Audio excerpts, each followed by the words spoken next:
Recording hasn't come on automatically, but that will not set up.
Okay, good morning, good morning. Welcome to IDS and to the module, and I hope you enjoy it. We're starting with a little bit of a pantomime in terms of the technology here. I hope it's going to work, but if it stops working and I'm behaving as if it is working, then just shout at me, okay? Basically, I'm having to control it from over there. Oh, it kind of works. Okay.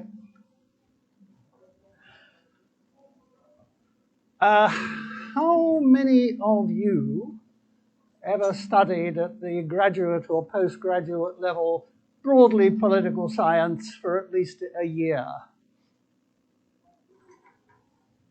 Right, that's nice. We have blank slates in most of the time. Well, don't worry too much, because one of the great beauties of political science and related disciplines is they're not cumulative. It's not like engineering. Well, I know, but he said he thought it was recording. It is recording, yeah. Okay. They're not cumulative. And you don't have to know one thing before you can understand the next thing and the next thing. So you can feel fairly relaxed about that. And the same actually applies to this module, in the sense that it could have been done in a different sequence, and we could have done a whole lot of different topics and different approaches. So there's nothing sort of uniquely right about the way that we do this. And for that reason, I'm not going to give you any extended introduction at all to this module. We're going to go almost straight in. But before we do go in, two very important people you need to...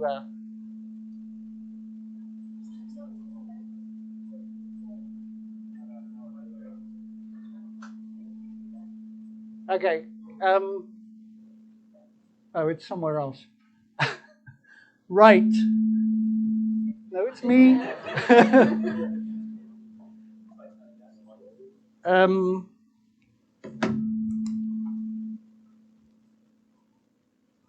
Doesn't have it turned down, I don't think. It's either on or off. Or is this a volume? Does that make any difference? More or less? Okay, right, very good. No.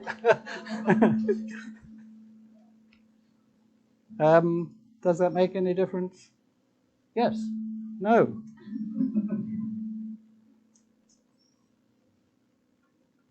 How about that? Yeah, okay, let's carry on. Okay, the two people who are really important to you and you really need to meet. Can you play with that and see if you can find a way of reducing the hum while I talk? Sorry. So, Elodie and Max over here. Elodie and Max are your tutors.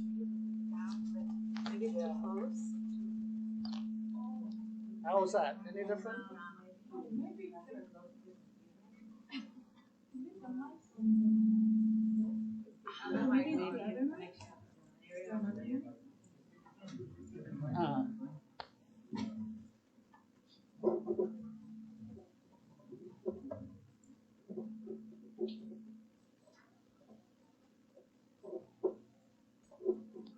How's that? Any better? Yeah. Wonderful. Okay.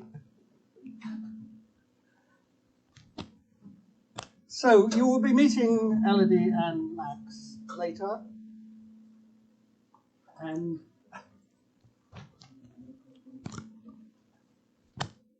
they will tell you all about themselves. So let me see what I need. Okay, one point is worth mentioning. The title of this is Political Economy, Perspectives on Development. And someone might say, what is political economy? I'm not going to try and tell you because there are several different meanings. And if you're a serious academic, you can get into a great scrap about the precise and proper meaning of the term or alternative meanings. But as far as we're concerned, it's kind of the interactions between politics and economics. That's actually all you need to know at this moment. I'm going to start fairly immediately with the issues. I have already been warned by Max and Elodie. They've seen the slides and they said there is far too much you're trying to pack in here. And I'm sure that's true, but it doesn't much matter if we don't get to some of the material at the end. It's still on the slides. We'll have occasional breaks, to discuss things that I have said. And remember, there's no such thing as a silly question. So, if you really didn't understand, then please ask. And the final introductory point I want to make is I'm going to start by giving you a very, very simplified history of some of the debates in development studies about politics and government since around the 1950s. And it's going to be really simplified, and any of my political science colleagues listening to this would be horrified that I can be so simplistic. But one important point to bear in mind, and that's true of much intellectual history in general, is that if you want to understand what went on at some point in the 70s or the 60s or whatever, it's a great mistake to go back and summarize the literature and think everyone believed some very few simple ideas. My history is basically not what people believed, but what people were arguing about. And that's what changes. It's what they argue about that change, not actually what they believe. And as I'm going to explain in a minute, it's also the information they have available to inform that argument, which has changed enormously. With that, let's get going. So there are three kind of cross-cutting themes I'd just like you to bear in mind. I don't want you to, we're not going to discuss these in detail. One issue is the extent to when we look at politics and governance, we look at single countries in isolation, as if what happens in that country is basically determined in that country. Or we look at all the international and global influences and factors. And obviously both are important. I would just say that virtually all of us have a bias towards doing the first, because we have these odd mental maps that the world is somehow uniquely divided into things called countries. It's a very kind of artificial distinction, but we've internalized that so much that we think it's somehow a natural distinction. And we often tend to conflate things like the formal government of a country with the country and the people of the country. So people say things like China says something, which at best it can mean that someone in the Chinese government said something, but it certainly doesn't mean what the Chinese, even the whole government or the Chinese people, etc. say.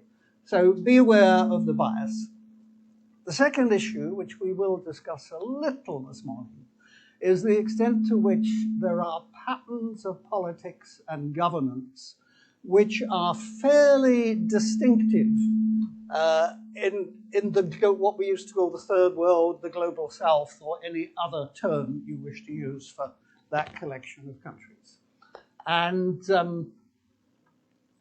I think to some extent that there are a few differences, or have been, but on the whole, I'm going to argue in a minute, the more we know about politics and governance, the less we are likely to sort of simply stereotype and say, you know, rich democracies are like this and the third world is like that, etc. And the third point is about information and evidence. Now, the first piece of research I ever did in the Global South was exactly 55 years ago. And it was in Tunisia, North Africa. It was about agrarian reform and agricultural cooperation. And I went with two colleagues, fellow students, to Tunisia. And at that point, before we went, it was impossible to find out very much at all about Tunisia as a country even, let alone agrarian reform or what the government's policy was or what the structure of agriculture was. There were a few things available in libraries. Any information we had to be physically obtained from the library. We had no contacts. We didn't know anyone in Tunisia. There was no way of consulting documents about government policies, etc. So we were existing in a situation of almost complete ignorance, and everything we discovered about Tunisia was actually kind of wonderful and enlightening. And I just want to contrast that today, because I think this is quite important. The amount of information we have on politics and governance, as on other things, has just been going up exponentially. So if I wanted to do a study of Tunisia today, apart from the fact that I could very quickly get on social media and get contacts in Tunisia, and I could go on the internet and do a whole lot of other things, I'd look at the newspapers, I'd look at the Tunisian newspapers, might even listen to the Tunisian radio. I mean, no end of information here. There's also an enormous number of databases of various kinds that tell us a great deal about governance in Tunisia. So if you go to what's one of the standard newish databases on politics, which is called VDEM, VDEM will give you, for every country in the world, for every year, their measure, not just of the degree of democracy, but they'll give you 5 different concepts of democracy and say, according to this, Tunisia scores so much in this year. And there are equally, so many other sources of information. So we know very, very much more than we knew not that long ago. And that is very relevant to the stuff we're going to start with, which is very briefly modernization theory. This was, particularly in the 1950s, early 1960s, in as far as there was a ruling idea about development studies, this was the most common. It was almost entirely a product of American academia. It was the product of not a great deal of knowledge about the world. It was based on the idea that there was a fundamental distinction between traditional societies and modern societies. It was broadly sociological rather than political. Some of the sort of, if you like, the hardcore key ideas here are that traditional social relations are somehow an obstacle to economic development, and that modern social relationships are the result of economic development. So the economic development process was kind of transition from tradition to modernity. Now, traditionality was defined in various different ways, but some of the most abstract ideas are here. In traditional societies, it was said people's position in life was basically dependent on where they were born and who their parents were. It was ascribed. And, you know, what your caste or your kin or your regional group or your religion or your language is. Whereas in modern societies, people's position in life was basically achieved through effort, etc. Traditional societies were highly particularistic, which broadly meant that when people were making decisions about the world, they kind of looked around and made those decisions on the basis of their relations with their immediate family or village or kin group or religious group or whatever. Whereas people in the West were universalistic. They had some sort of big, broad view of humanity and made decisions in relation to that. And people in the global South were collectivistic. They tended to, you know, very much follow the norms of their immediate social groups, family, village, caste, tribe, religion, whatever, whereas people in the West were much more individualistic, egotistic, if you like, self-oriented. So this is obviously, it's a kind of a stereotype of, you know, a poor village versus the Americans' view of what American cities were like. It is the American view of what American cities were like rather than what American cities were like. And there's a vast amount of literature on this and arguments about it. But I think the important point here is that while there is probably a little core of truth in some of this, you know, 95% of it is nonsense. But this view was fairly dominant in Western academia, people interested in what we now call development for quite a long period of time. And it got away partly because we didn't have enough information to challenge it. It seemed like a pretty good stereotype of a lot of countries out there about which we, academics in the West, didn't know very much. And I kind of look back on this with, I don't know whether it's more embarrassing or amusing or whatever, but it's really weird that people should ever have believed that kind of thing. So that died a natural death eventually because it was fairly obviously nonsensical. Now, the next approach to politics and development is almost the opposite in political terms, but it's actually quite similar in terms of having a rather stereotyped, simplistic view about what the global South was like and that everything was similar there. And this is, again, it's a vast set of literature called dependency theory or world systems theory. It's still with us. I think it has more valuable insights, actually, than modernization theory, but it has a lot of problems in terms of stereotyping.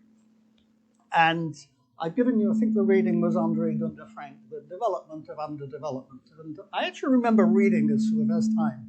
And basically, Andre Gunder Frank says that underdevelopment is not a natural condition. It is something that's produced by the interaction between poorer parts of the world, often not very capitalist, and rich capitalist parts of the world. He doesn't give an awful lot of empirical data to back that up, but he puts enough examples to say, wow, that's really interesting. This is a whole different way of thinking about the world. As I say, I think it's got quite a lot of validity. We will approach it a little bit later in at least one of the other classes, maybe more than one of the other classes. I don't want to go into great details now about the different variants of that, that general approach. But it is, as I say, I think it's useful, and it's a very useful counterpart to modernization theory, because modernization theory fundamentally, I think, was a way of justifying aid programs. Basically, it said, well, there are rich countries, there are poor countries. The characteristic of poor countries is they just haven't yet caught up. They haven't become modern, but we can help them and they'll become modern. Whereas the dependency theory says to rich countries, hey, you are actually part of the problem, not the solution. And even more, it said to many revolutionaries in the global south that you will never become rich and developed all the time. You're in these relations of dependency with the global north. We need revolution. So, this is the Che Guevara theory, if you want. These ideas were actually very important for motivating revolutionaries in the global south. And they were almost entirely Marxist. And one of the major streams of political economy is Marxism. And I suppose the characteristic features of that stream is to believe there's almost complete integration of politics and economics. The two go together. It's very hard to separate them. And it is really, the world is driven by the class interests of wealthier people. That's a gross simplification, but that is the sort of, I think, the key features of that approach. So the underdevelopment theory people gave a very different view of the politics. The problem was that their empirical proposition that poor countries are never going to become rich unless they fundamentally restructure their relations with the rest of the world, ideally have a revolution, just turned out to be wrong. And the biggest single empirical blow to dependency theory was by the late 1970s, 1980s, the world began to realize that two countries in particular had been growing extremely fast economically and were basically leaping from the category of poor countries to at least upper middle income countries. That was Taiwan and Korea. And I'll come back to that in a minute, but when we realized that Taiwan and Korea, rather quietly from the point of view of people in Europe, were making this enormous economic leap, that threw into fundamental doubt the idea of dependency theory, that somehow you would never get rich and live under existing relations.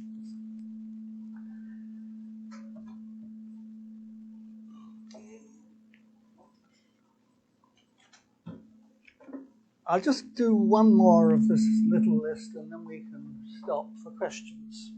The third debate I want to look at is actually distinctively different from these previous ones. It's urban bias. And it's fundamentally different because it was based on an awful lot of data. Data about the problem and data about the solution.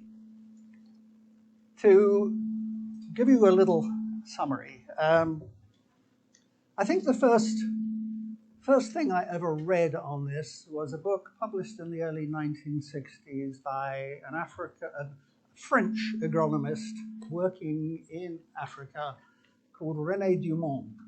And his book was called L'Afrique Noire et Mal Partie, which otherwise says bad start in Africa. And what he basically said was, look, he worked in Africa and he was obviously very kind of devoted to Africa. And we're talking here a few years, in most cases, after independence. In some cases, some African countries are not independent. But he said, look, there's something seriously going wrong here. We thought all these newly independent governments in Africa were really going to work for their people and promote economies. And actually, if you look around it, they are consistently and almost systematically failing to promote agriculture, in fact, treating agriculture and treating rural people badly. And I'll come back in a minute to how they were treating rural people badly. So, well, let's say, the kind of ways they were treating rural people badly. The paradigm here, let's take Ghana. Ghana was one of the first black African countries independent, led by Kwame Nkrumah, who was the hero of Pan-Africanism. I mean, a great guy in many ways.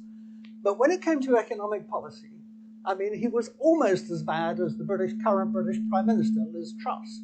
I mean, he had completely unrealistic idea about what was possible to do economically. Essentially, Ghana was relatively wealthy in African terms, from the export of cocoa. So what Kwame Nkrumah did was set up, or at least take over colonial arrangements and exacerbate them for making sure that most of the profit from cocoa production was taken from cocoa farmers and taken by the government. And then investing a lot of this in a whole lot of vanity projects, but including trying to industrialize agriculture very quickly. State farms, big tractors from the Ukraine, all kinds of other untried agricultural equipment and technologies, not used in Africa. So just as Liz Truss thinks you can suddenly cut taxes and the British economy will bloom, Kwame Nkrumah seemed to believe that if you just spent a whole lot of money on agricultural machinery and agrochemicals at large-scale farms, then Ghanaian agriculture would bloom. So, but Kwame Nkrumah wasn't the only person, and it wasn't the only government to do that. This was fairly general in Black Africa. And in essence, what governments were doing was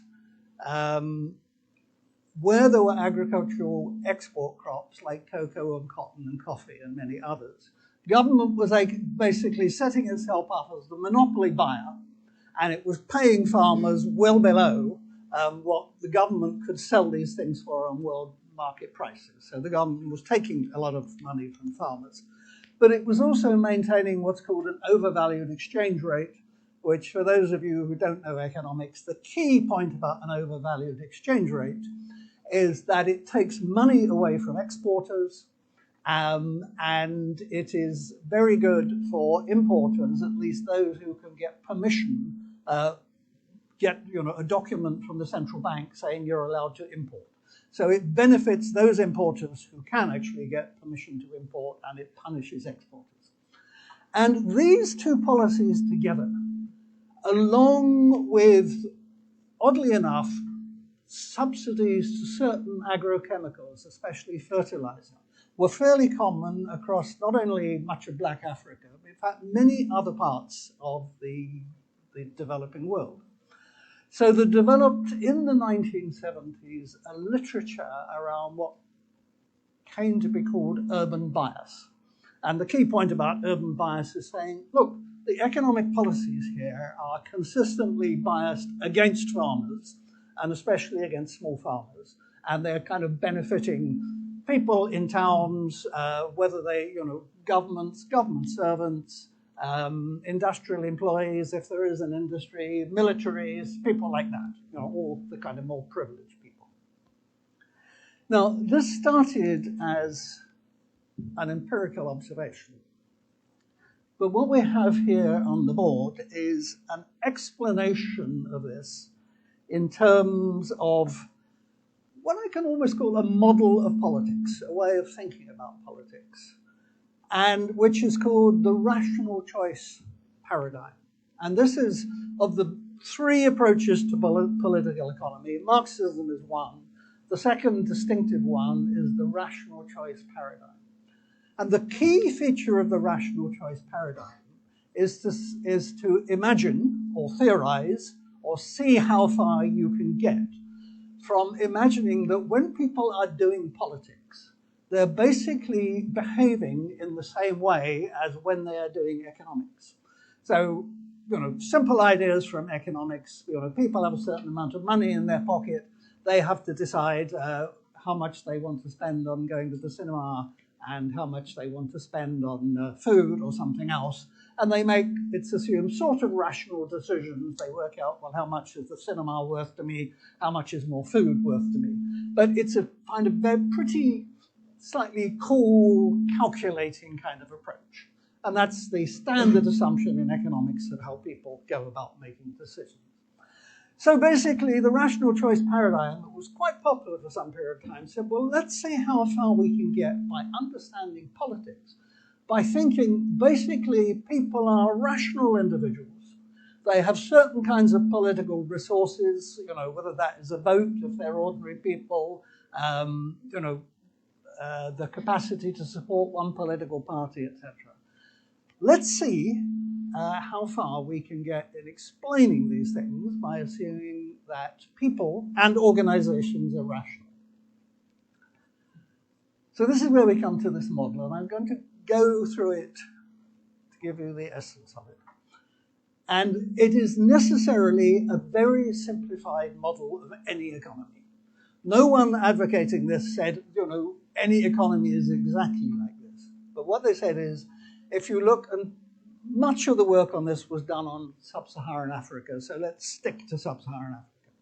They said, well, if you look across the range of countries, there are some very common similar features found from one country to the next, in different degrees in slightly different ways. But these are not just all different countries. There are similarities of policies and similarities in structure. So they said, well, let's imagine that there are basically four sets of political actors. We simplify, we've got a government, we've got this whole sort of urban, commercial, military, etc. people. We've got a rural elite, small numbers of people in the rural areas, and we've got the mass of people who more or less live from small-scale farming. They said, well, what is puzzling here? Well, there are three policies in particular, they said, we need to explain.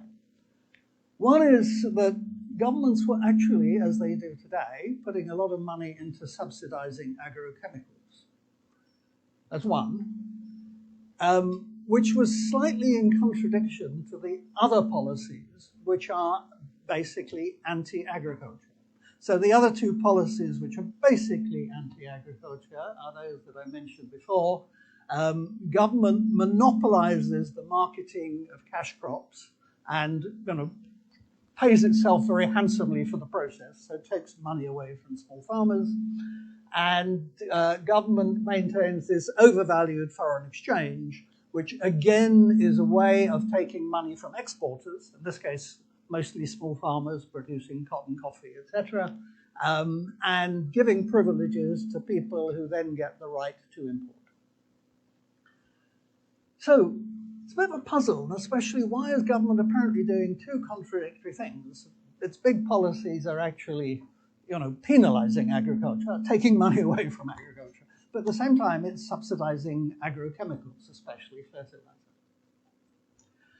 Well, the answer is given in terms of the idea, well, these are basically all rational actors, trying to advantage themselves in the same way that people advantage themselves when they are buying and selling things in markets.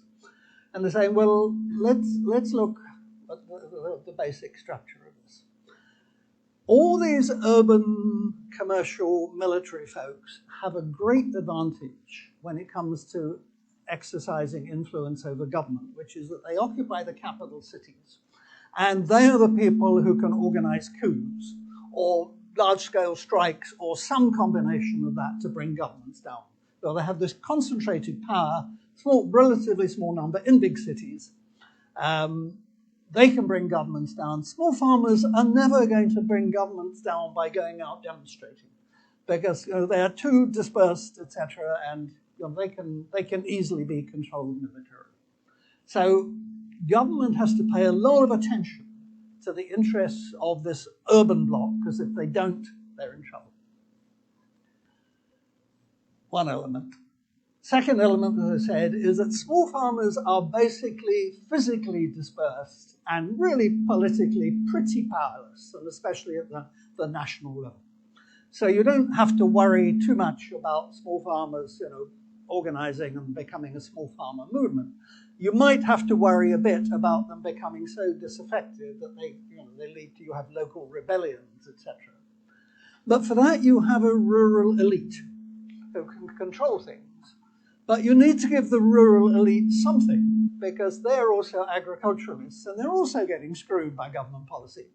So, you know, what is in it for them? Well, maybe if you heavily subsidize the things they use, like fertilizer, maybe even tractors and equipment, etc. in some cases, that will keep them happy. Because you give them nice cheap fertilizer, so they will do fairly well in agricultural terms, so they're fine. And when you put all these things together, the government's also very happy because it stays in power. So this is basically a model that says the government plays a key role here, government wants to stay in power, it pursues a set of policies that basically give enough benefit to key influential socio-political actors so they don't bring the government down, and the big losers are the mass of small farmers who are not in a position to do anything about it. So that is the kind of rational choice way of approaching this. Now, as I said earlier, you know, this is a simplified model. It doesn't apply to any one country. But as a way of explaining why you get this pattern of agricultural policies across, or did, and to some extent still do, but now much less, across a whole number of poor countries, this seems to me to be seriously interesting. I mean, I think it gives you real insight into the situation. And you can extend it a little further to say, well, why is it only then poor countries that were, you know, treating agriculture badly, suffering from urban bias? And the short answer to that, from the rational choice perspective, is essentially that in rich countries, you have very small numbers of farmers who tend to be very much focused on particular crops. So some grow sugar beet, and you know, some grow wheat, and some grow grapes, etc. And it is much easier for them to actually organize politically because there's a small number of them, they're relatively rich, they've got connections. And that pretty much works. At this point in time, most poor countries were screwing agriculture, the governments were screwing agriculture. In most rich countries, the governments were actually subsidizing agriculture. So there is a kind of explanation here that I find, you know, it doesn't tell you everything you want to know about any country, but as a way of beginning to think about this issue for any country, I think it's quite helpful. And the difference, to say, is that from the earlier ideas that I talked about, this one is much more empirical. It starts from some empirical observations about what government policy actually is. It's not fully empirical, though, because a lot of this argument is basically deductive. It's deductive in the sense it says, well, you've got a lot of policies which kind of need explaining. Well, here I have this nice model of you know, why these policies take place, but it's not very strong on actually looking at the political process and the policy process, and why was it at particular points in time, you know, government decided to increase or decrease the subsidy to fertilizer. So there's still quite a big element of there's a gap between there's something you want to explain, there's a theory that seems to explain it, but what you don't actually have that much of is sort of evidence that you know, your theory works in practice. But it's much better than modernization theory, believe me.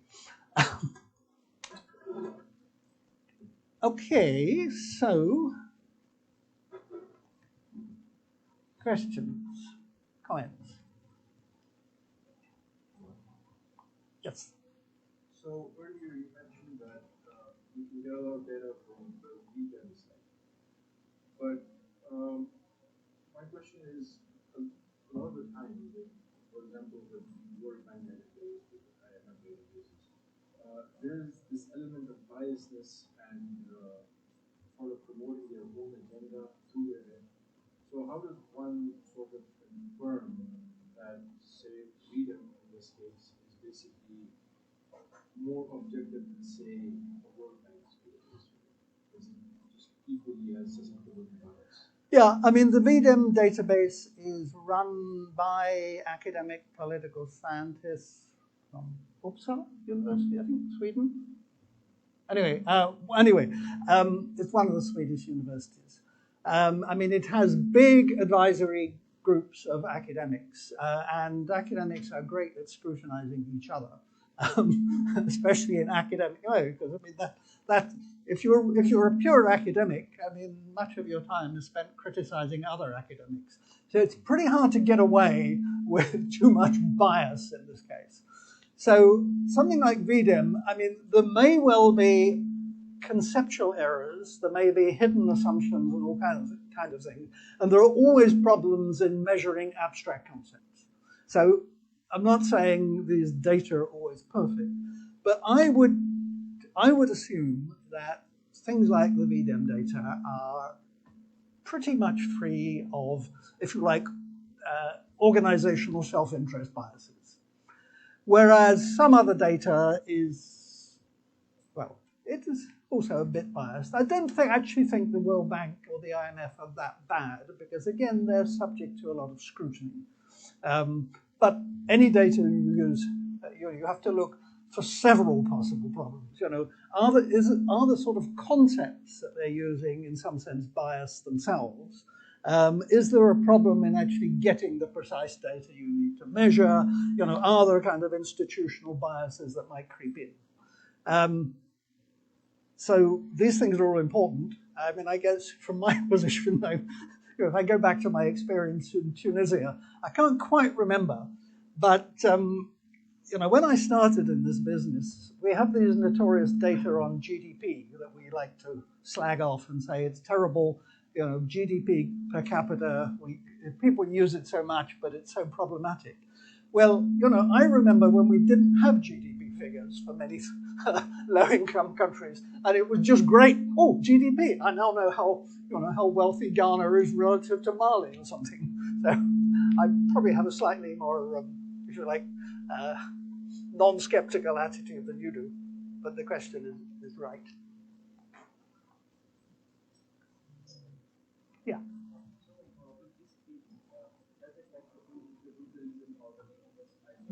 Sorry? This theory that we are talking about, the urban bias. So does it propagate the idea of the ruralism and what was the native respondent that we have seen in the US, particularly in the civil side, where this theory had dictated most of the politics and the policies in labor, even to the extent that the rise of Trump was mostly associated with how the rural population in the southern side of the US was. So that nativism was pushed forward by the theory, and I could see that it has toppled the earlier assumption about how the rural economies have been sort of challenged by the urban bias. And secondly, I mean, since most of the current revolutions per se or mass gatherings per se have been happening in the city centers, particularly we call it the bourgeois revolution or from the Marxist perspective as the Buddhist groups of people who are coming together. So does this fit into that model that we have in the political?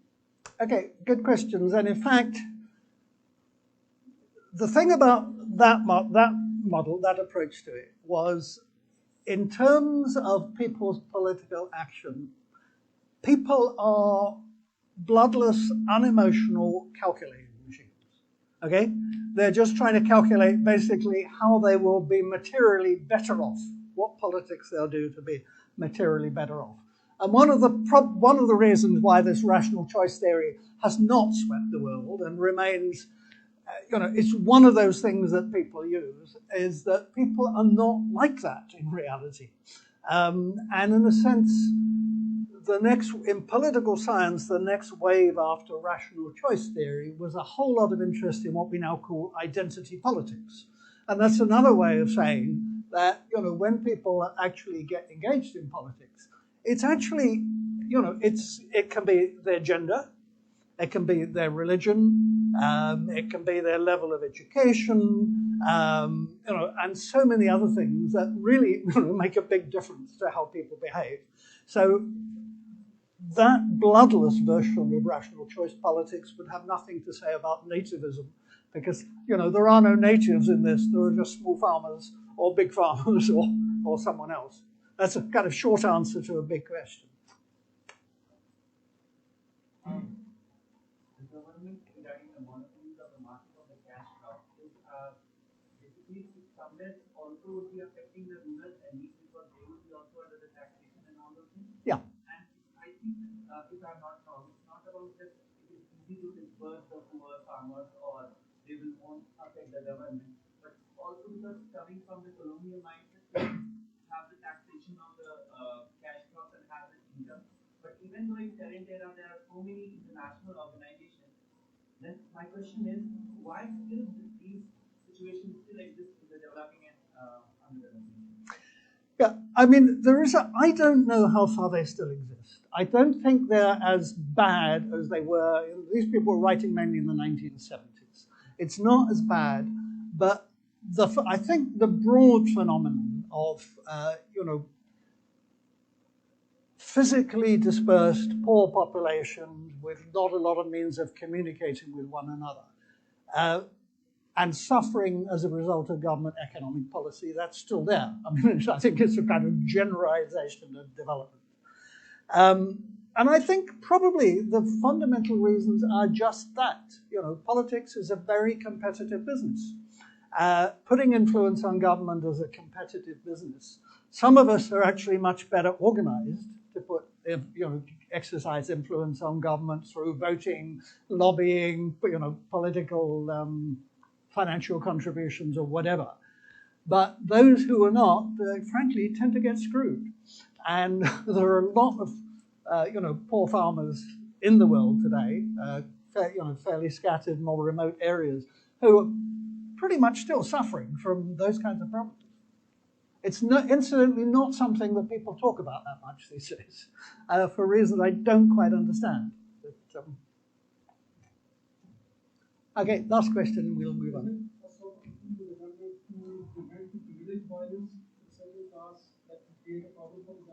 Sorry? Is it a sort of a tool when we talk of currently for the government to prevent the privileged violence of a class that can play a problem for the government? The fertilizer subsidy is a tool. Yeah, exactly. I mean, the idea is that, as you say, in this simple model, even rural elites with more land, etc., they're also suffering a bit because their crops are not getting the price they should. So it's a payoff. And, anyone who's been involved in public administration or politics knows that if one of the things you want to do if you're in a position of power is have some kind of discretionary goodies that you can allocate to people according to your choice and according to whether they're behaving well to you or not. So actually subsidized fertilizer is a great thing for rural areas, and this is still true of many countries. Fertilizer is subsidized, you make it much cheaper than it would be in market terms. But that means that, if you just made it freely available, it would disappear.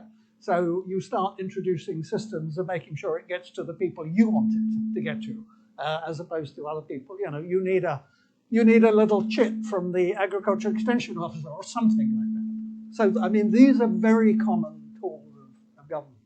And I would say one other general point about this, which is that this kind of system where government effectively removes quite a large chunk of material resources from one group of people and takes it for itself or for another group of people. I mean, there's a lot of that in the world in general and in development. I mean, the biggest single problem today is that there are many governments who are investing, not investing, they're heavily subsidizing petrol and energy of various kinds.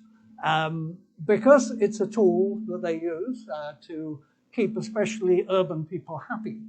But as a result of this, not only are they wasting a lot of money, but they're actually subsidizing something that's causing major environmental problems. So in a sense, if you like, today, the equivalent version of this problem of urban bias is actually the bias towards energy. I think I read a couple of days ago in Nigeria, where petrol for vehicles is very cheap. Anyone from Nigeria? Okay. Petrol for vehicles is actually heavily subsidized by government. I think government spends about 2% of GDP basically subsidizing fuel.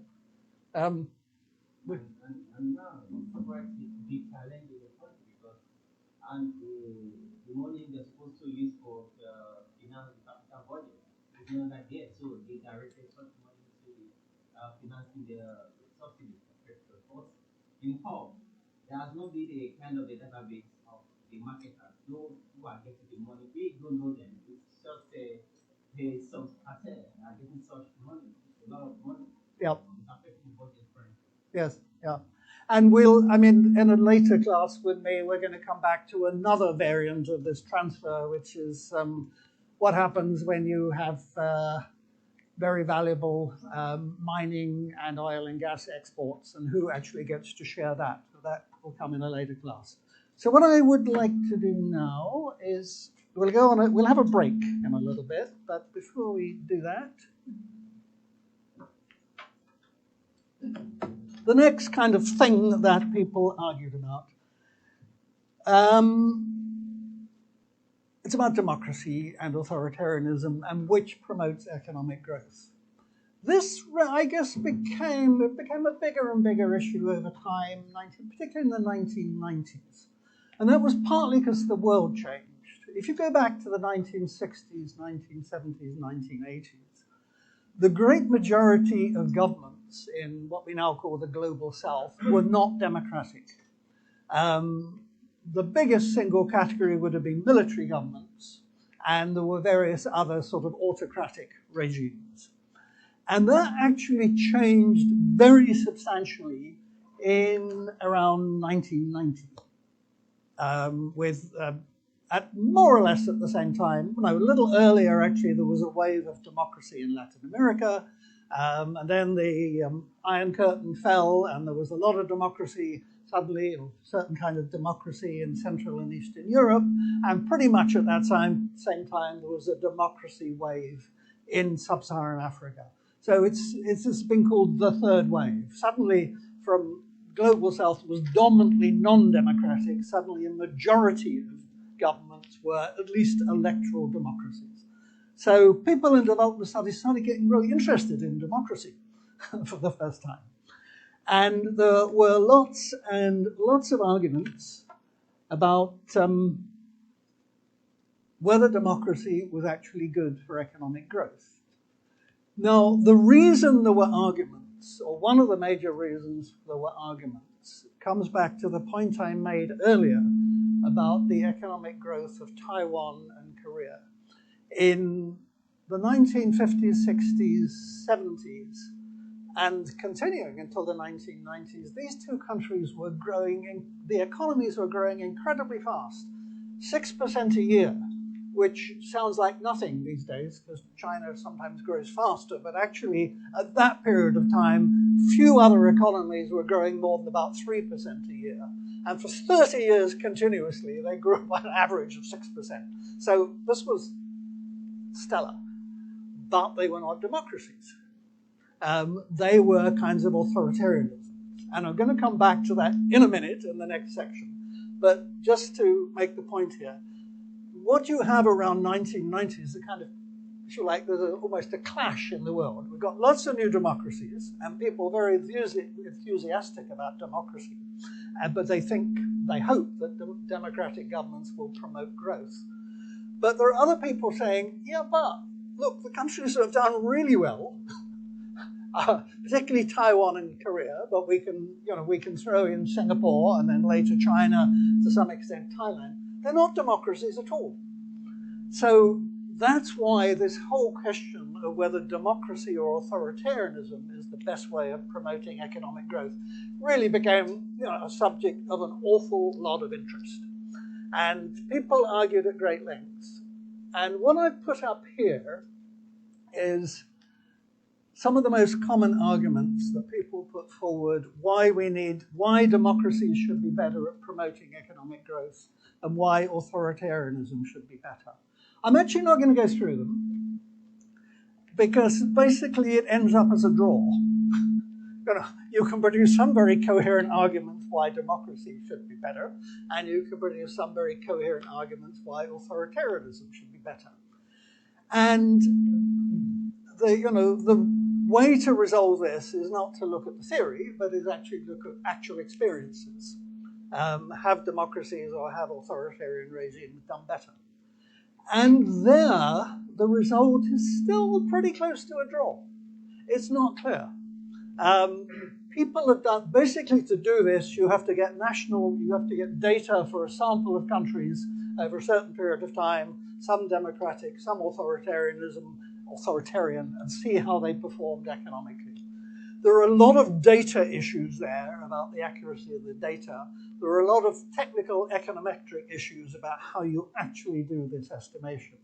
So a lot of people have tried to do this, and they get results that sort of point in broadly different directions. And I think for present purposes, there are a couple of things that are really important. The first one is that if you want to say anything about whether authoritarianism or democracy is good for economic growth, do not look at China and say, China's authoritarian, China has the best performing economy in the world for a long time, therefore if our country is authoritarian, we will do very well. We are talking of dozens of countries. Picking one particular one as an example, it just doesn't work.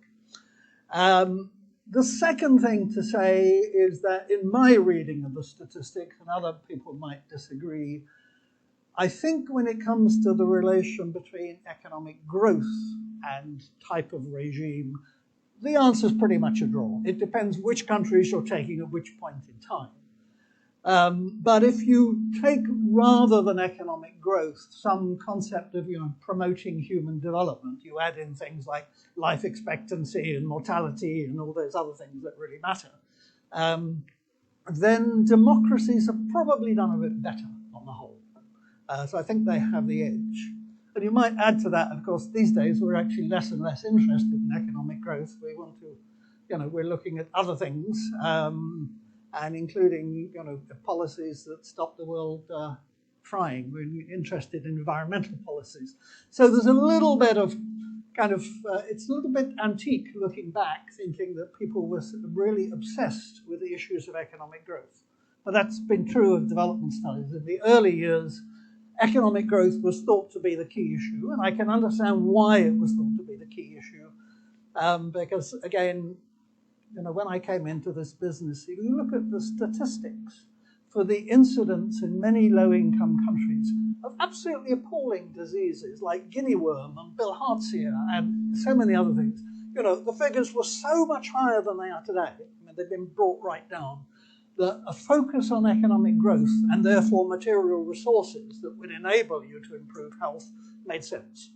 Now, today it just doesn't, it's just not that compelling. There are other kinds of issues that we wish to consider. So, I'll do one more issue here, and then we'll have a little break. And it comes straight on from the past.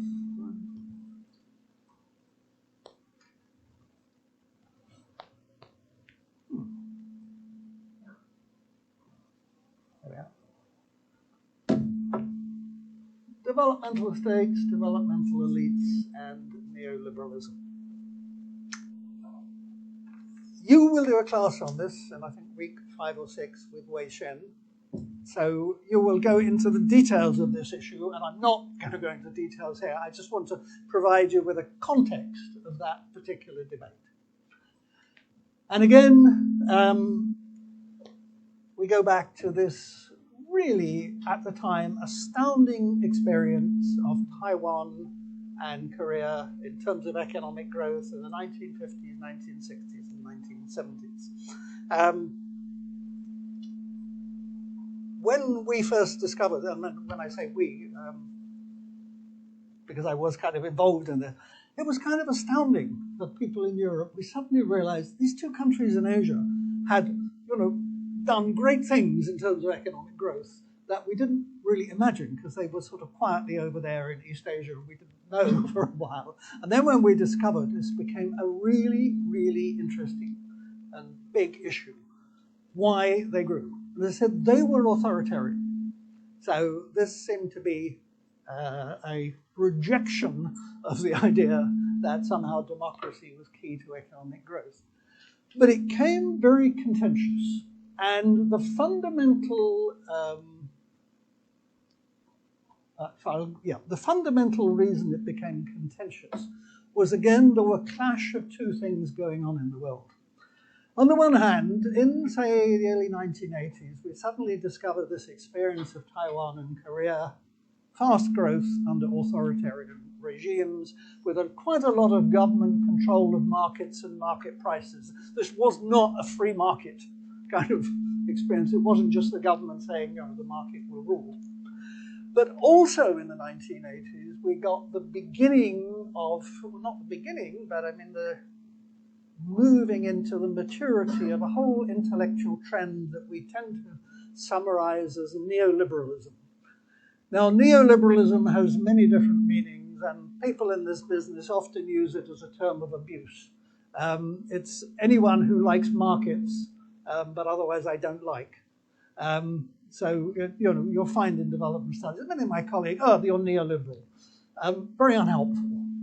Neoliberalism, broadly speaking, and good enough for present purposes, is just the idea that markets and competition are really good things, and that markets and competition can be extended usefully beyond the kind of traditional markets and competition, can be extended into things like the organization of government, so that you can contract out government services, etc.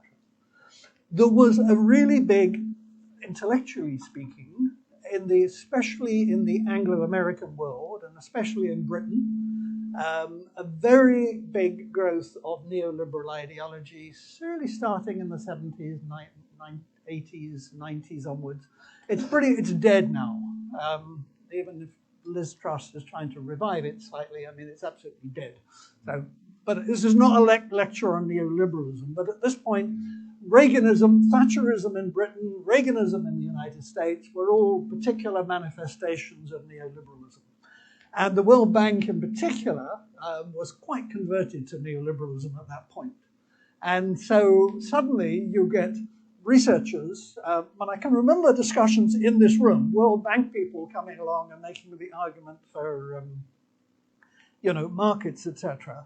And researchers, including myself and some colleagues who had actually been doing research on these things, absolutely clashing head on over these issues. And the stakes were really, really very big.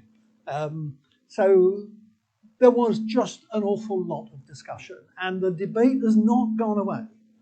And it's fundamentally not gone away, I think, because, well, paragraph 2.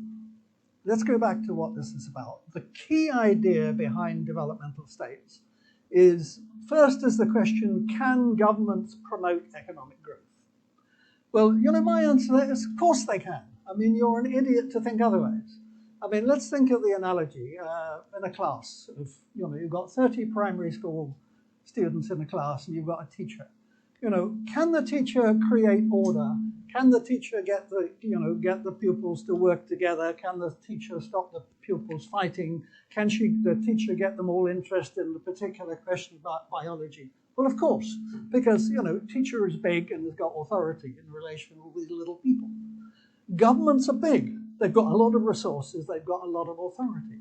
Of course, if governments are trusted, governments can do an awful lot to promote economic growth. They can pursue wise policies. They can get different businesses together and make joint decisions about what are sensible investments, etc. I mean, this is a no-brainer. So the idea that governments intrinsically can't do it, I mean, is a non-starter. The big question is, will governments do it in practice?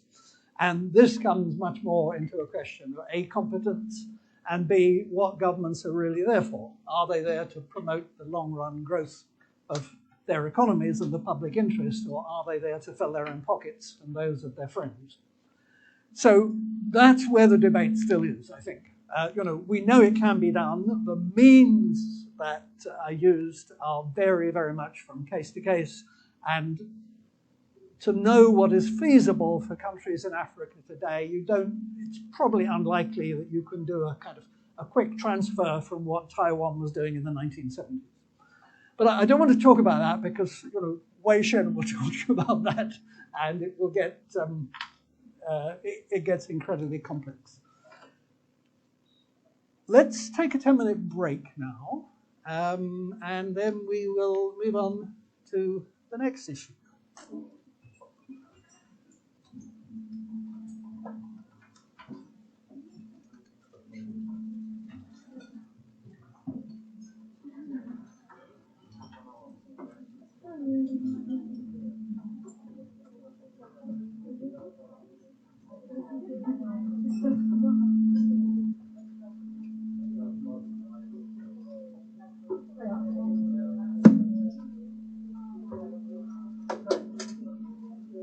Yes.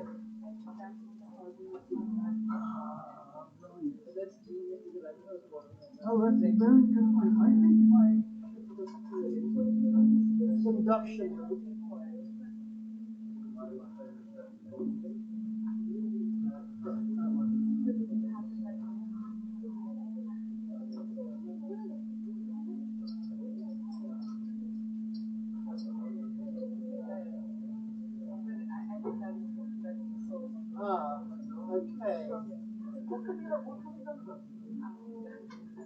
Okay. Yeah. Oh no, that's for people who have students who have like. Yeah, I just switched mine to that, but it doesn't. Okay, well done, thank you. At least you got an explanation. There's a problem. Right, my fault.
my hearing.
Why are you doing anything immediately after the end of class? When we class finishes, let's talk after the end of class.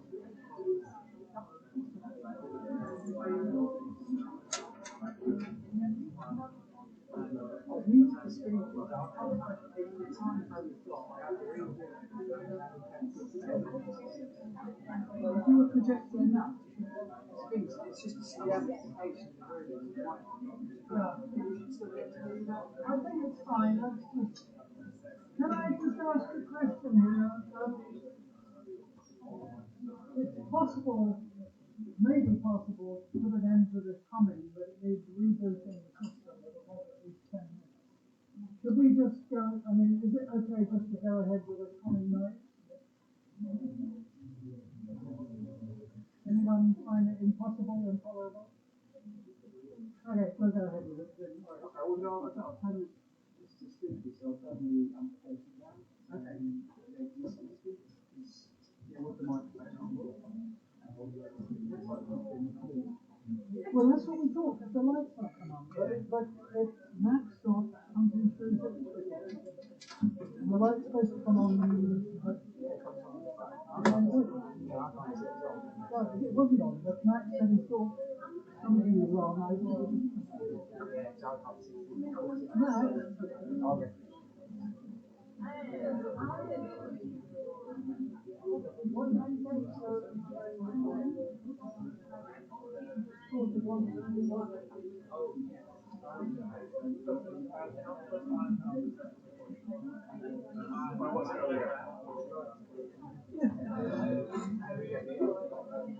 Be on this screen over it is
It's not the hearing aid.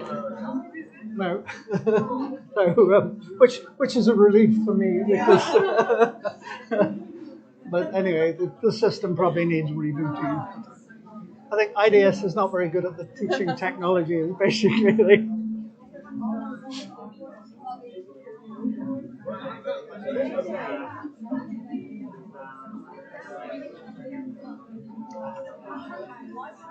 Okay, shall we restart?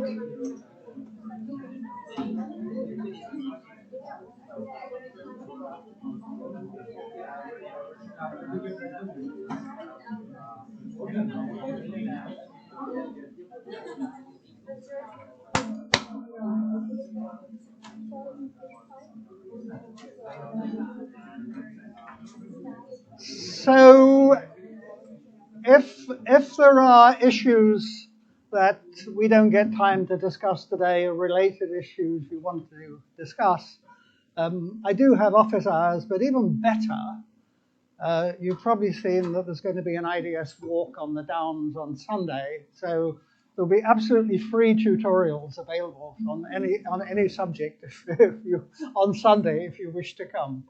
You'll be very welcome. Now, the next topic I want to look at is a big debate, sort of 1990s onwards, 2000s, about the notion of state failure.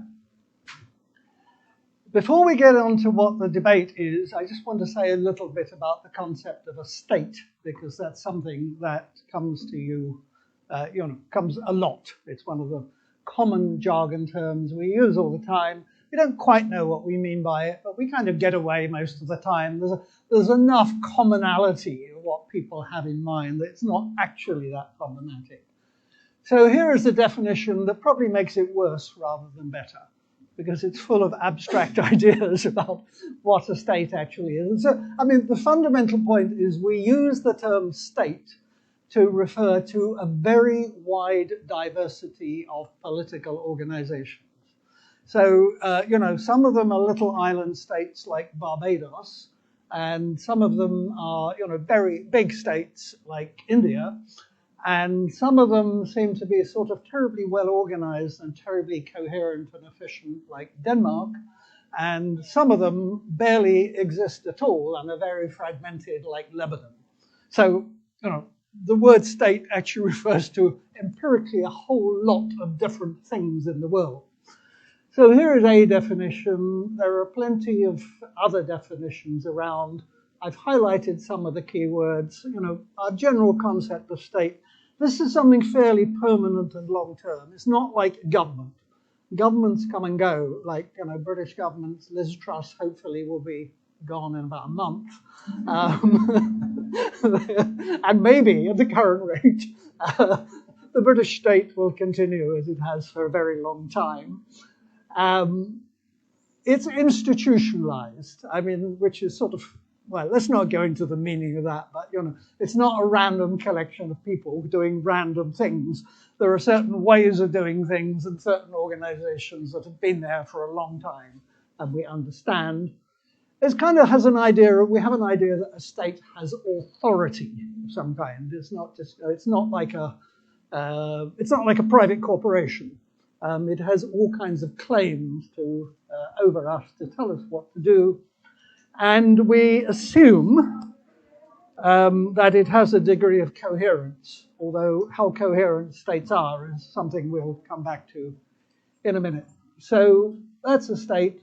I just very briefly go, what a modern state is like. This is stuff you can find in one of the foundational political theorists, Thomas Hobbes, most of it, and writing in the 16th century, 17th century, 16th century, 17th century, yes. And at that point, I was writing about this notion of a modern state. And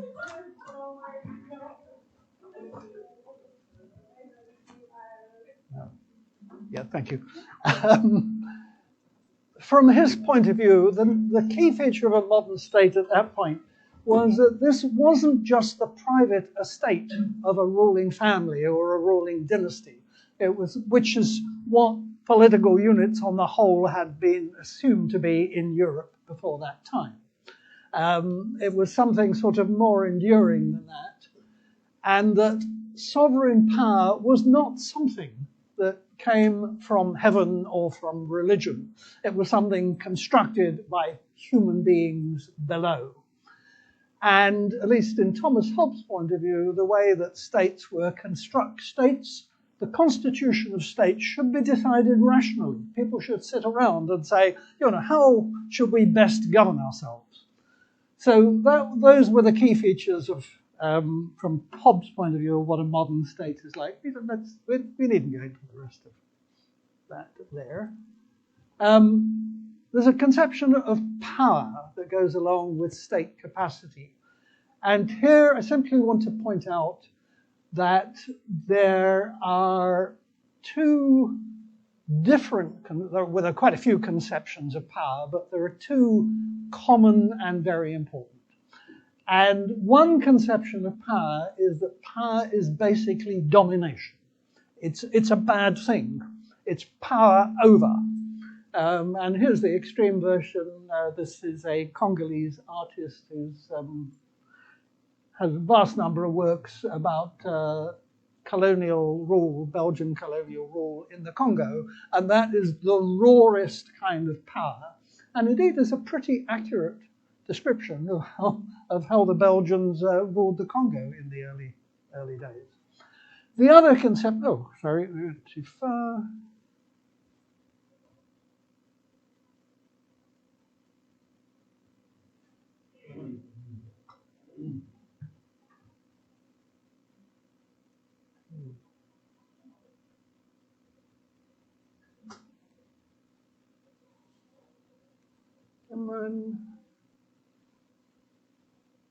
Okay. The other conception of power is a much nicer conception of power, which is the idea that, power basically involves getting different actors to work collectively to do things. And, being conductor of an orchestra is the perfect example. It is an exercise of power, and the orchestra would be, frankly, the music would be complete rubbish without the conductor, and you wouldn't want to listen to it. And we kind of like that. I'm not going to say any more about that, but it's just kind of important to bear that in mind, because I often listen to discussions, including in these four walls, and people talk about power as if, oh, what's a terrible thing. We need a world without power. Well, great in principle, but this world would be one awful mess if we didn't have an awful lot of orchestration power, at least.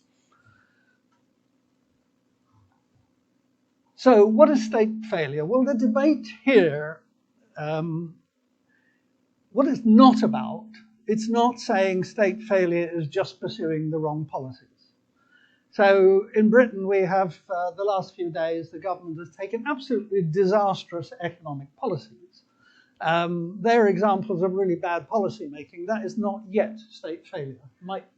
We might be moving in that direction, but we're not here. So the state failure, we're not talking about bad policies. And we're not also talking about the failure of government to be democratic or participatory, etc. I mean, those things are important, but that's not what this debate was about. And the debate really emanated from a whole lot of observations about sub-Saharan Africa in the 70s, 1980s, 1990s that I'll come to in a minute. And what the debate referred to was the failure of government to completely do the basic kind of things you expect a government to do. It's not a matter of whether or not it provided a good education service or whether it provided the right kind of direct cash transfers, but it's government that couldn't really control its own police and armed forces and civil servants, etc., so that they could just be raiding the population. Government that can't support, enforce the rule of law, control crime, a government that is incapable of making policy decisions on a kind of considered long-term basis. But begin to sound a bit like Liz Truss here, but and a government that really fails to collect enough revenue to meet its expenditures and spend the money in a fairly rational kind of way. And also particularly a government that fails to provide enough general stability and predictability that people can go about their life on a daily basis and do the kind of thing I did this morning. I mean, got on my bike, assumed that no cars would drive at me just for the fun of it when I was on my bicycle. No one would trip me up for the fun of it.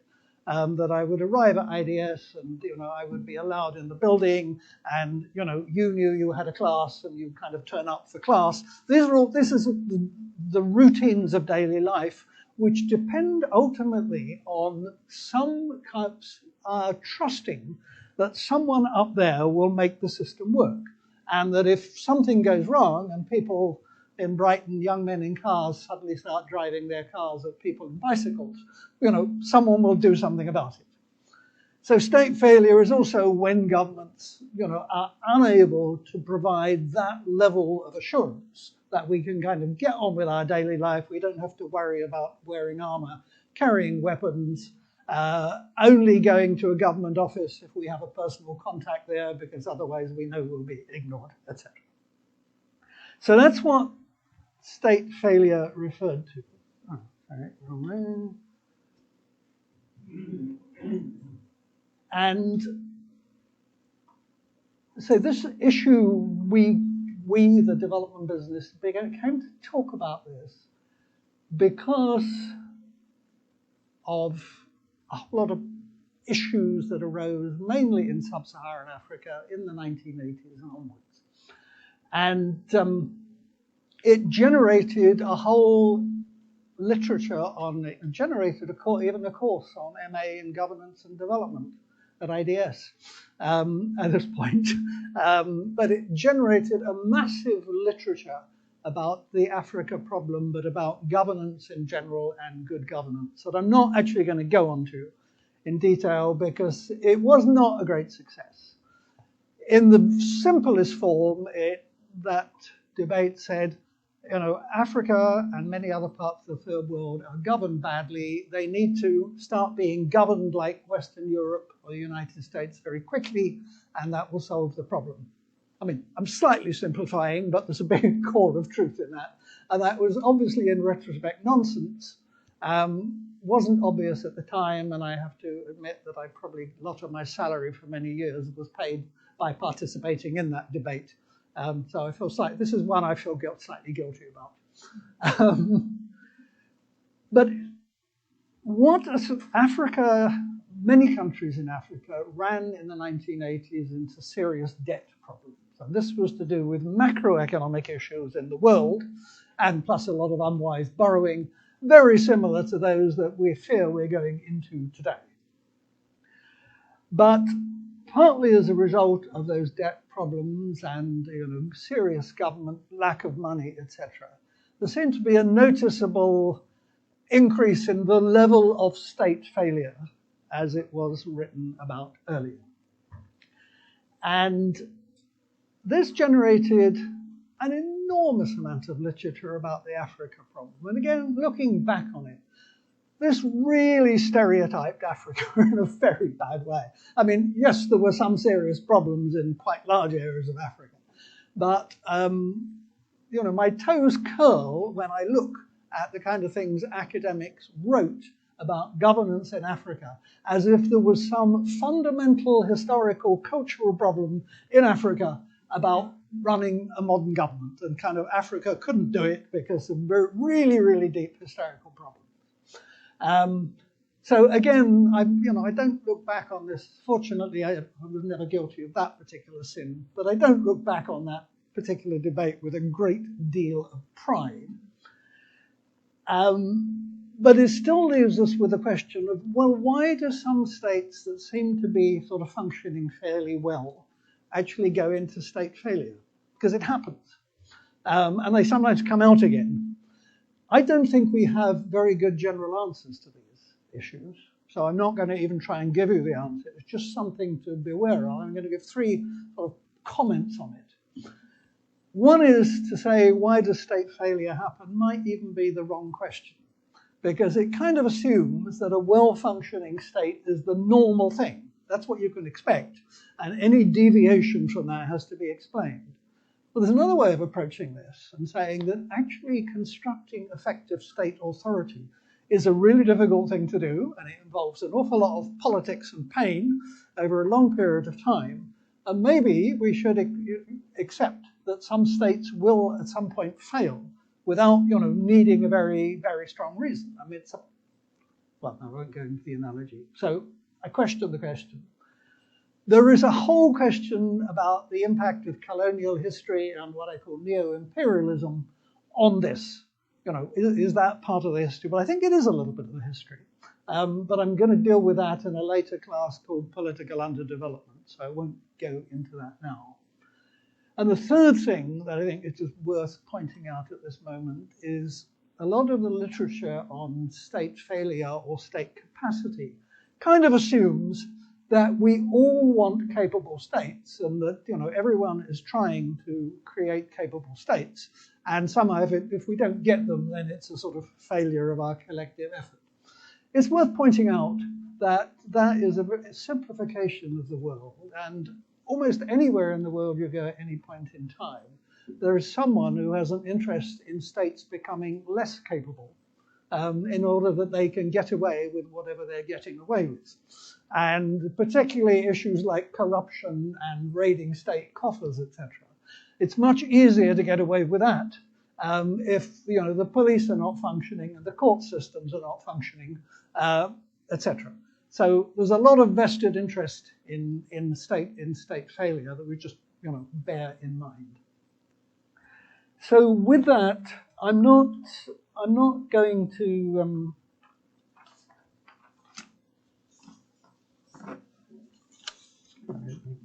get back in control here. Yeah, I'm not going to say any more about state failure because I think it's an important subject. It's also kind of messy subject. It doesn't lead to any great and immediate conclusions.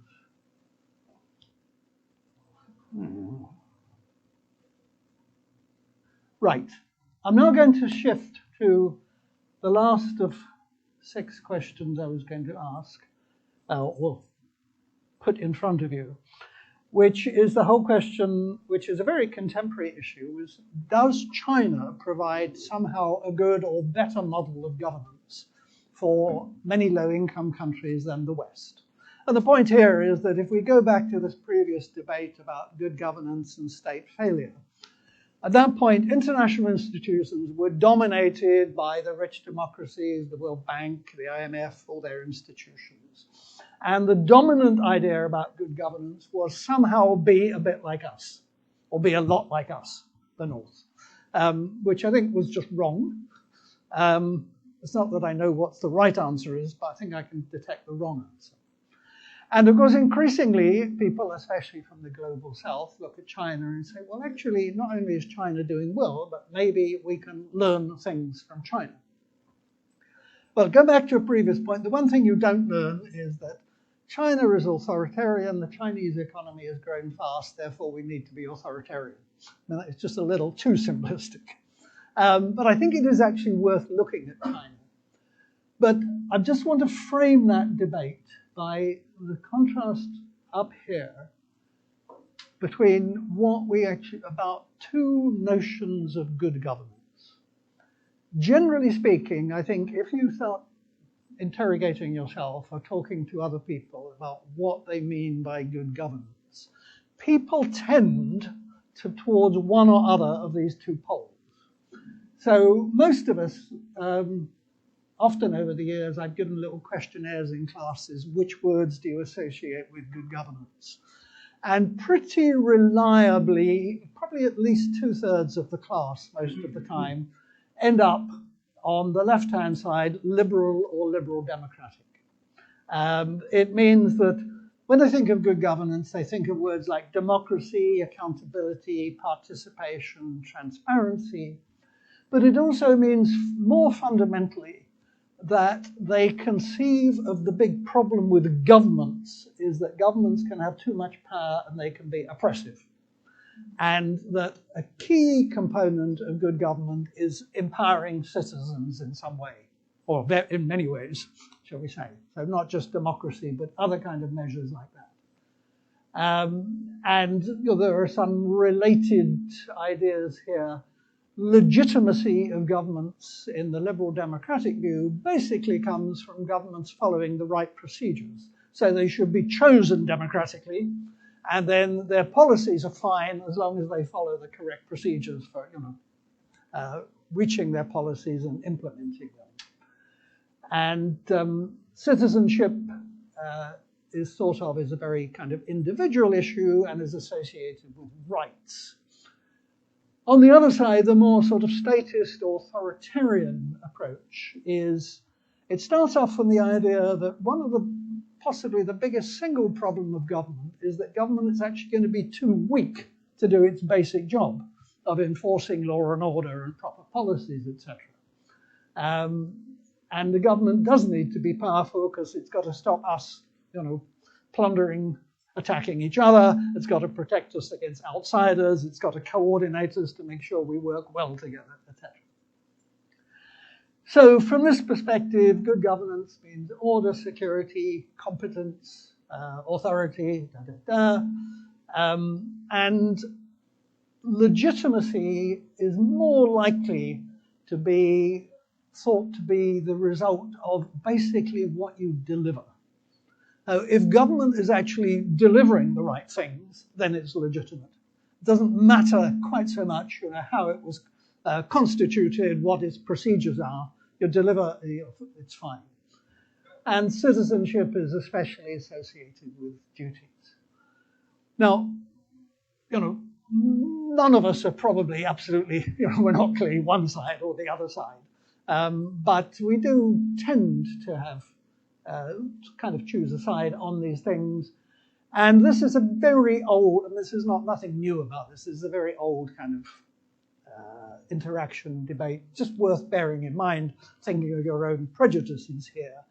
But the point is, when China comes in the contemporary world, our notion of China, and indeed the Chinese government's own notion of itself, is on the right-hand side here. It is statism. So, classically, the Chinese government will legitimate itself in terms of what we have done for the people of China. I mean, that is their big claim. We have done wonderful things for the people of China, and we will do even more. So that's the general background.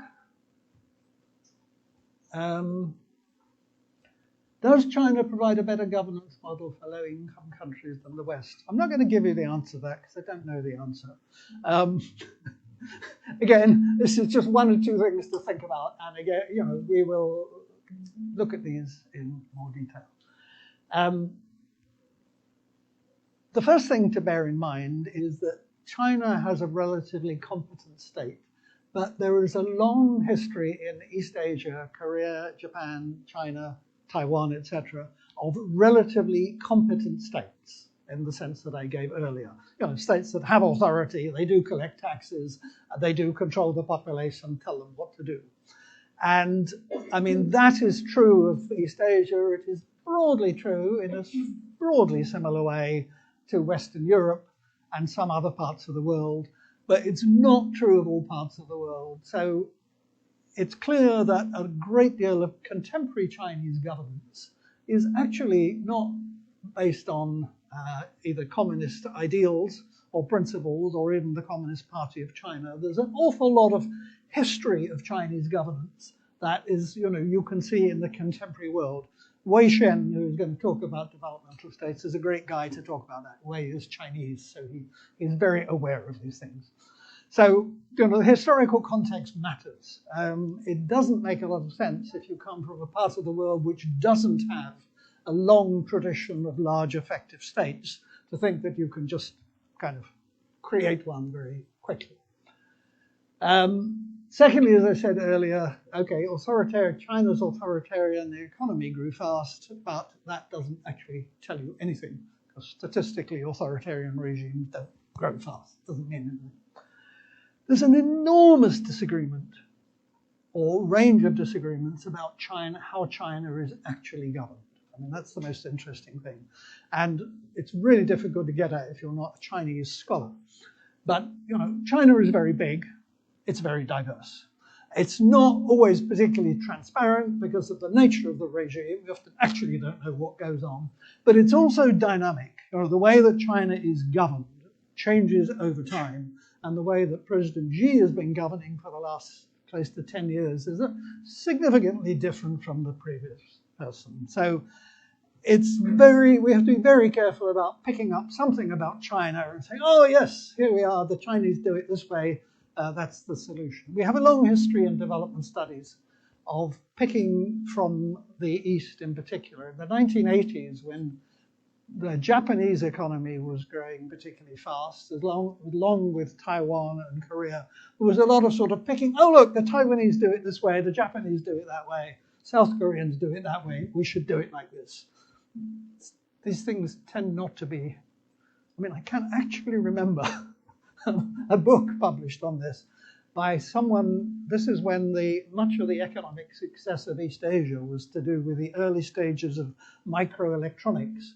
And so East Asian economies were producing a lot of kind of fancy microelectronics. And someone saying, well, I think it's because they're very good at dealing with very small things. And I think that's because they do a lot of training in origami in schools. Origami is folding paper, right, to make pretty things. So that's idiocy, right? But the idiocy is not always that simple.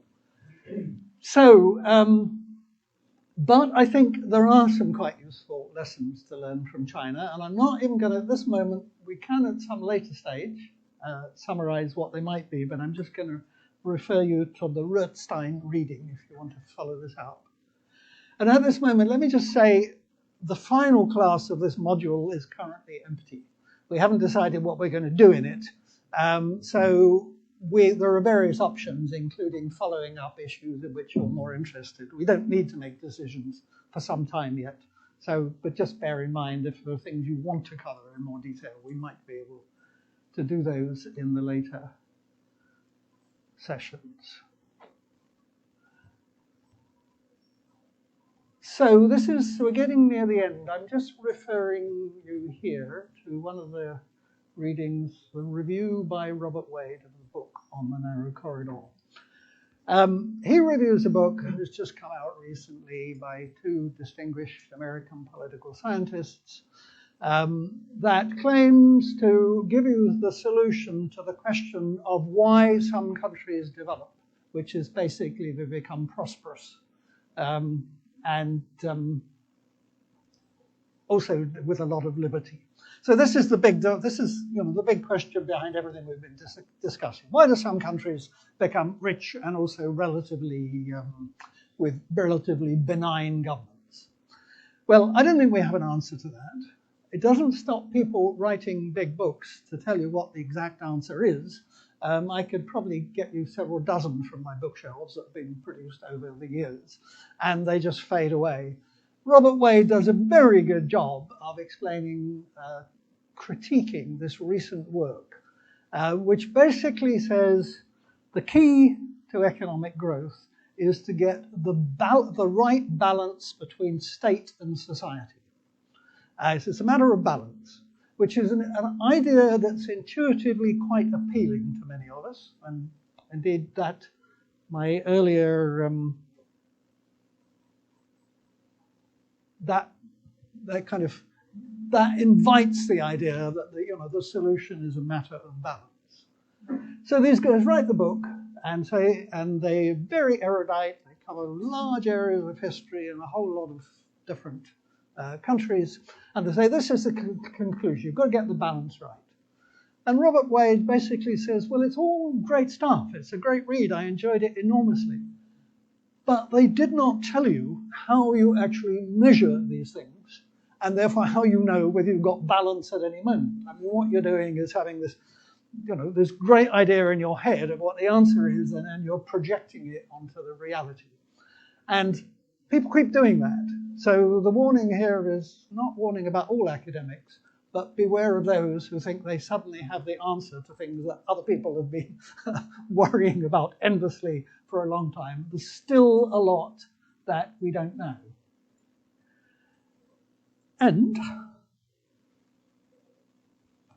for the last, I said I was going to keep having breaks, but I'm not, am I? So sorry, I'm going to carry on talking. I just want to completely switch tone now for the last 10 minutes, and I want to talk about political hypocrisy. Now, the stuff I've talked about to date, this is all kind of big ideas, big concepts, long sweeps of history, etc., and it's all a bit abstracted from day-to-day politics. But those of you who have been involved in day-to-day politics or public administration will probably know that it's very hard to relate what you see and do around you on a day-to-day to all these big theories. I mean, it seems to be wild and remote.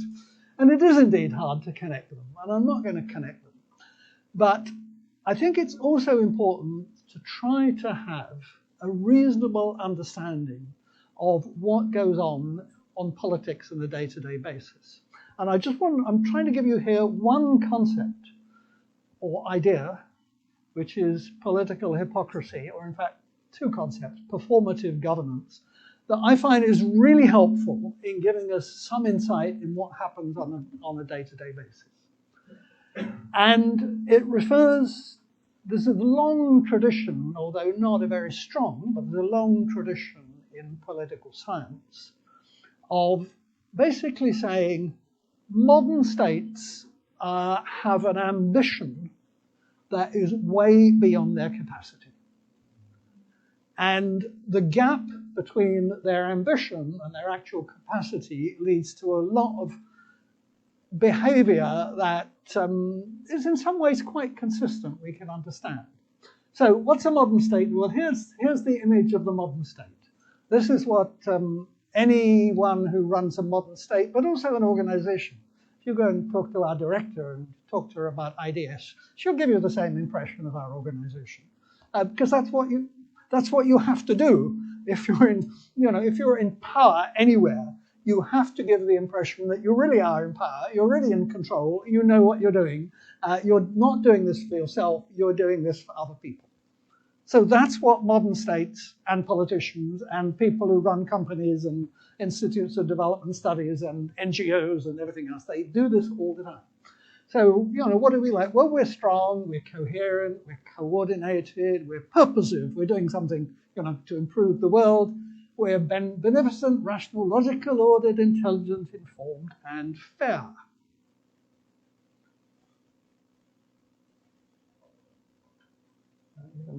Sabotaging.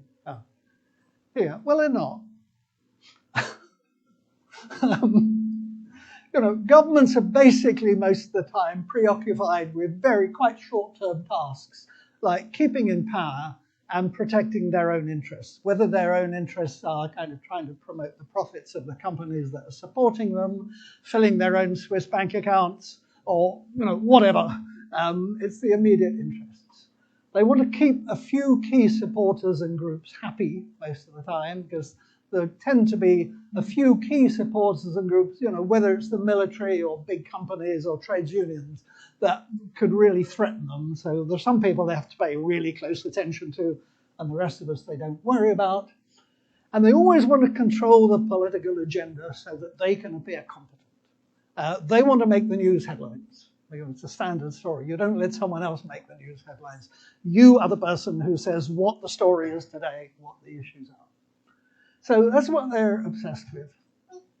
Modern states in particular are very large and they're very big and they're very complex.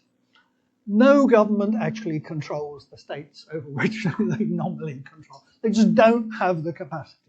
All kinds of stuff goes on in government organizations that is outside the control of the president or the prime minister or the cabinet or anyone at the top.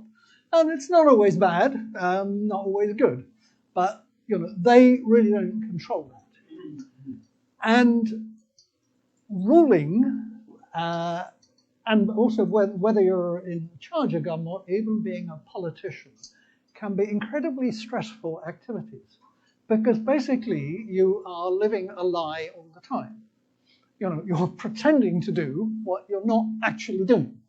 And you're pretending it to a large degree because we're democratic, because we have very high expectations of governments, because not only do they have to keep the military happy and keep the trade unions happy and keep the private sector happy, they have to keep the voters happy, and they have to keep particular sections of voters happy. So endless pressures on government or on organizations or NGOs, any of you ever worked on NGOs, to do a whole lot of things that are beyond the capacity of them to actually do.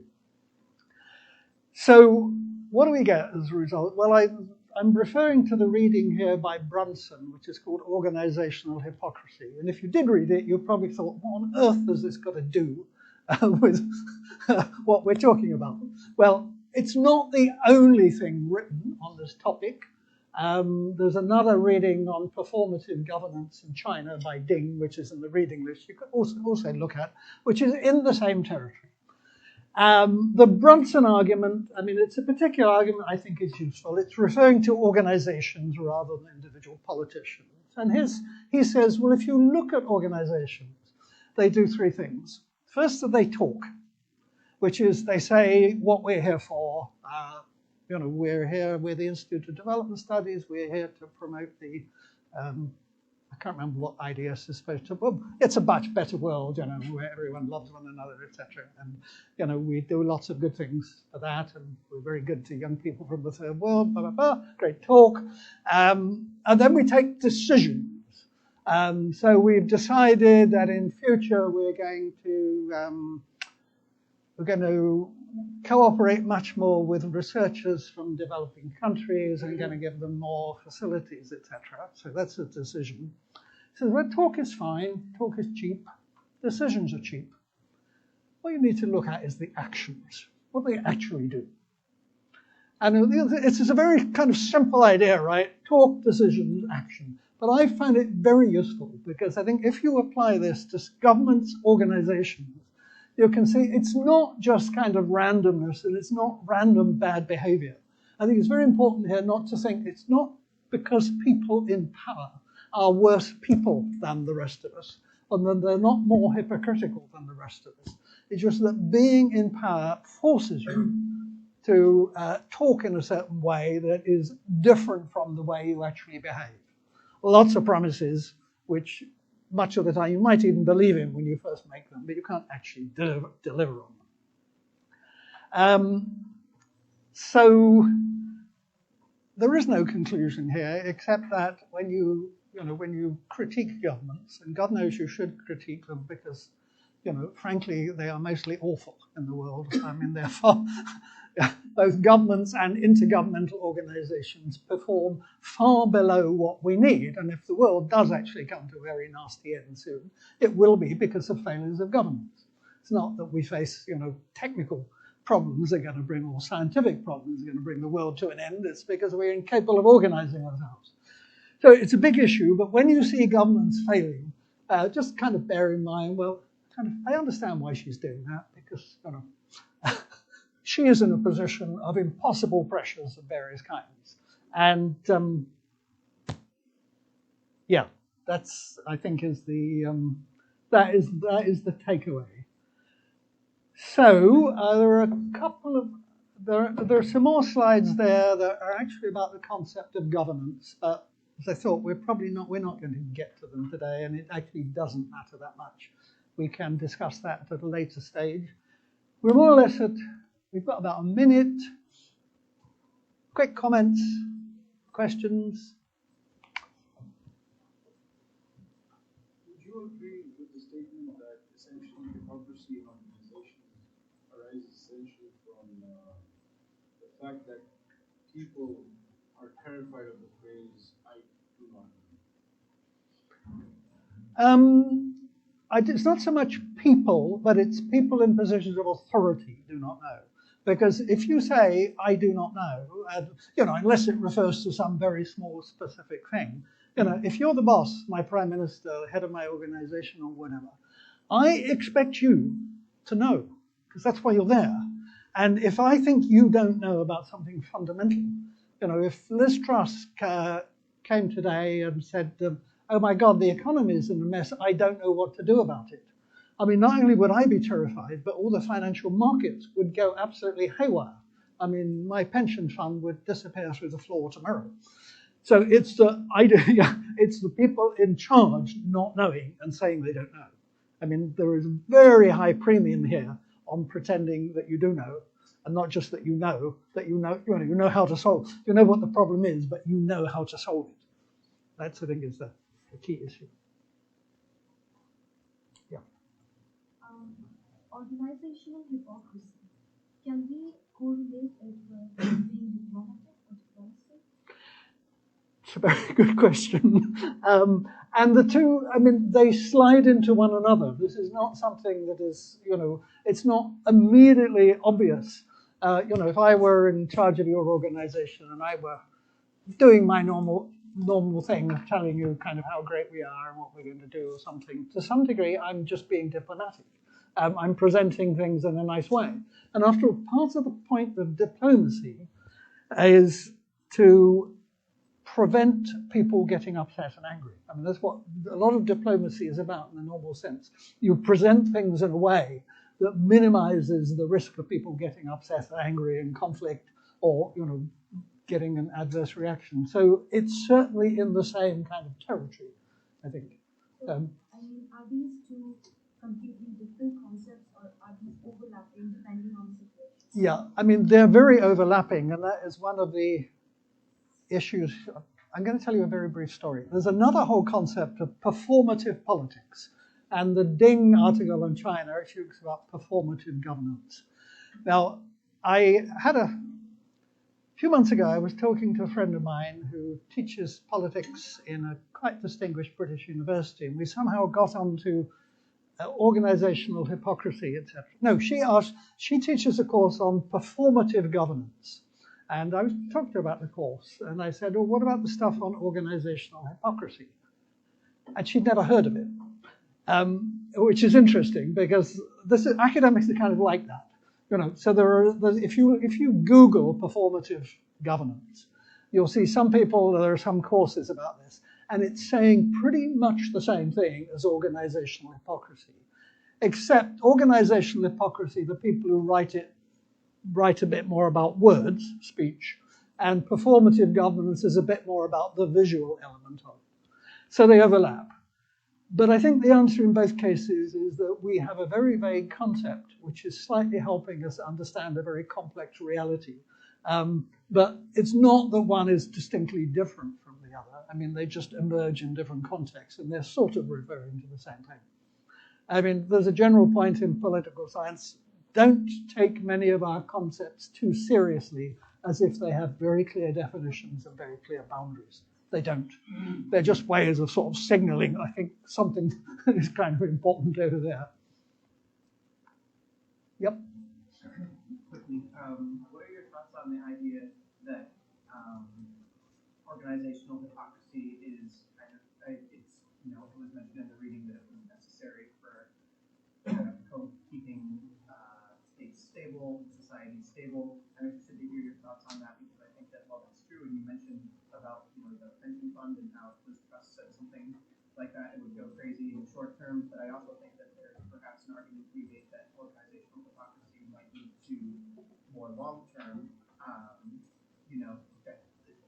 detriments to state and society. Like, for example, in the U.S., we're dealing with the QAnon movement right now, which is mostly kind of a backlash to distrust in institutions. Yep. Yeah, I mean, you're absolutely right. And there's a big dilemma here.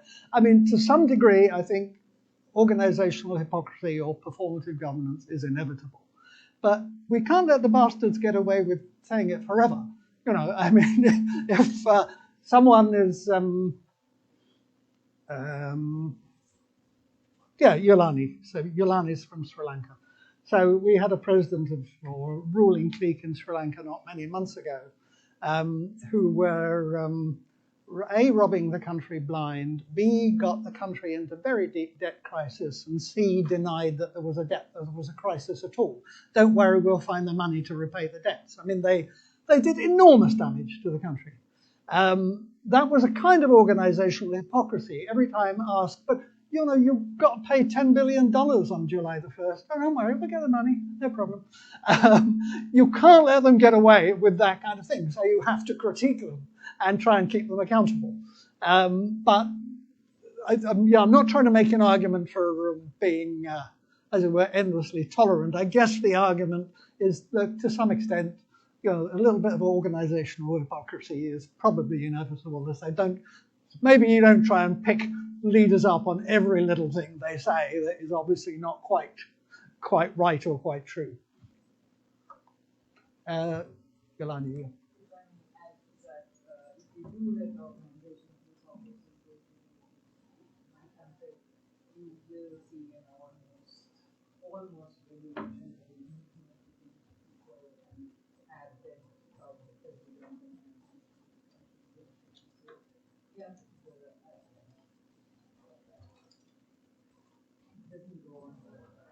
Yeah.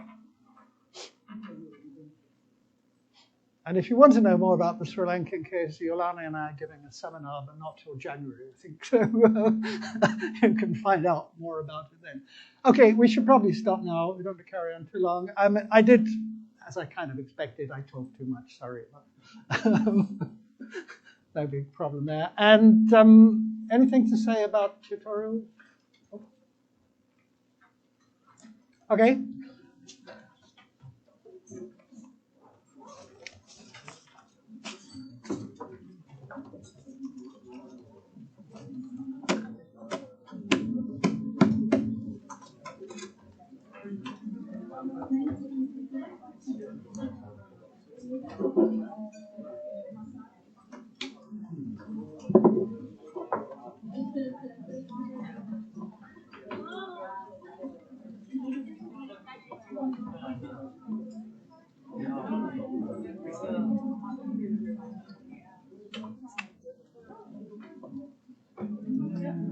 Thanks, and just to say that I actually just came off working on a project in Tunisia for the past 2 years. Oh, okay. So it's a very interesting place to work. I haven't actually been, no, except one brief visit. I haven't been back 55 years, so it was a different world there. What were you working on? I was working on an EFAD project, doing consulting with them on so the graduation approach, trying to do social and economic inclusion in Tunisia with a kind of climate change lens to it. Okay. I mean, when I went there in the 70s, oddly enough, they had a sort of almost very statist, quasi-socialist approach to some of that agriculture. I mean, there was state farms and sort of state-run cooperatives, and heavily funded by USAID, funnily enough. Yeah. But, who probably didn't actually know what it was that they were funding in that way. But, it's very nice to meet you. So I was very impressed by your lecture. Your name is? Hi. Okay. Coming walking on Sunday? Sunday. Sunday, yes. For Did you? Did folks see the email about walks on Sundays? There's an email about a walk on Sunday. you mean the 7 Sisters? The 7 Sisters. yeah, exactly. Okay. It was very nice to meet you. Okay, the lecture was quite different from the video that you uploaded. I know. My problem is I have too much to say, and some of the stuff is. It's good because in the video Well, this is the Pinker video, right? Yeah. This is like the introductory video to political economy development. Oh. This was way before the courses actually started. Ah, this is probably an old one that I didn't even know was. You recorded it in your office, I presume. Oh, I better check that out and see whether it's. I completely forgotten that is there. It might actually be saying very very contradictory things to. No, actually, it was quite good, but I was sort of stuck between economy of development and then political economy of development. And I chose to go with your course because I just preferred your personal flavor of teaching. Oh, very good. Okay, and that was the right decision. Yes. Okay. I also thought that political economy would be a much more broader sort of perspective on development as opposed to, say, economic development, which will concern one perspective. Yeah, except, I mean, but there are some advantages to knowing economics.